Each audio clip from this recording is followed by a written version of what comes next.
कभी कभी हम लोगों के मन में ख्याल आ जाता है कि शायद जिन दिनों महात्मा आए थे तब दुनिया की हालत इतनी अच्छी ना रही होगी, उस समय लोगों ने इतना विकास नहीं किया होगा, इसीलिए महात्मा दुखी दुखी चिल्लाते रहते। अब तो 100 सालों के अंदर हमने इतनी तरक्की कर ली, 100 सालों के अंदर हमने इतना विकास कर लिया, बड़े बड़े बिल्डिंगें बना ली, ऊंचे ऊंचे मकान बनवा लिए, फिर भी महात्मा हमें दुखी क्यों कहते? प्रेमी भाई बहनों, या तो हमारे सोचने में फर्क है या हमारे समझने में ही फर्क है। अरे आप अपनी बुद्धि से जरा विचार करिएगा। जब हम लोग झोपड़ियों में रहते थे तो पूरा परिवार एक साथ रहा करता था, आपस में एक दूसरे से प्रेम था। शाम को थके हारे घर वापस आते थे, प्रेम के साथ भोजन करते थे और गा बजा करके निश्चिंत होकर के सो जाते थे, मन में कोई चिंता नहीं थी। अब जब हमने 100 सालों के अंदर इतनी तरक्की कर ली, ऊंचे ऊंचे मकान बना लिए, बड़ी बड़ी बिल्डिंगें बनवा ली, उनमें एयर कंडीशन भी लगवा लिया, 9-9 इंच के गद्दे भी डलवा लिए, फिर भी हमको नींद नहीं आती है, नींद की गोलियां खा खा करके सोना पड़ता। प्रेमी भाई बहनों, पहले गांव में कोई मामूली वैद हकीम हुआ करता था, लेकिन इलाज सबका जरूर हो जाता था।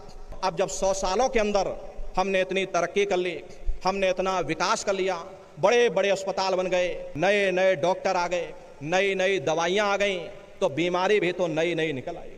इसका मुख्य कारण है लोग अनाज की पैदावार को बढ़ाने के लिए तरह तरह के रासायनिक खादें और कीटनाशक दवाइयों का इस्तेमाल करने लगे। लोगों का खान पान गंदा हो गया, जिसका प्रभाव हमारे शरीर पर पड़ता है। अरे डॉक्टर जरूर हैं, पर मिलते किसको हैं? और मिल भी जाए तो अस्पतालों में चारपाइयाँ कहाँ मिलती हैं?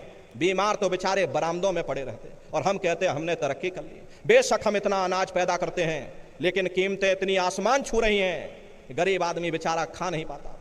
अरे अमीर आदमी तो वैसे भी नहीं खाता, क्योंकि उसे शुगर हो रखी है, और गरीब आदमी को मिलता नहीं, क्योंकि कीमतें आसमान छू रही। फिर ऐसी तरक्की से किसी का क्या फायदा हो सकता? पहले गांव में कोई मामूली झगड़ा हो जाता था, 4 भले लोग मिल बैठ करके सुलझा देते थे। अब आप मुकदमा करके देख लो, क्या मजाल 20-25 साल से पहले आपको कोई फैसला मिल जाए। अरे कचहरियों में जाकर देखो, तीर्थों की तरह जमघट लगा हुआ, मानो कोई बहुत बड़ा तीर्थ स्थान हो।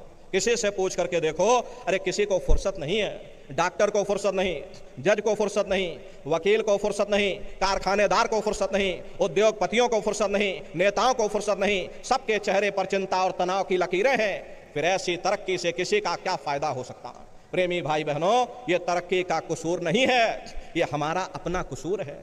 अरे हम उन चीज़ों के कैदी बन गए, ये चीज़ें तो हमारे लिए बनी थी, ना कि हम उनके लिए बनी थी। हम मशीनों के पुर्जे बन गए, मशीनों के मालिक न बन सके। हमको मालिक बनना चाहिए था। अरे सबको रोटी मिलनी चाहिए थी, सबको कपड़ा मिलना चाहिए था, सबको मकान मिलना चाहिए था, सबका मन निश्चिंत होना चाहिए था, किसी के मन में चिंता और तनाव की लकीरें नहीं होनी चाहिए थी। अरे समाज में सद्भाव रहना चाहिए था, और घर में माँ बाप का सम्मान होना चाहिए था।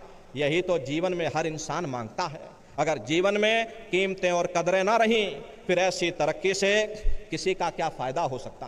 प्रेमी भाई बहनों, इसीलिए महात्माओं ने जब कहा था तब भी ठीक था, और अब कहा तो अब भी ठीक है। दुनिया में न तब किसी को सुख मिला, न अब किसी को सुख मिल सकता। इसीलिए गुरु नानक साहब ने लिखा है, नानक दुखिया सब संसार।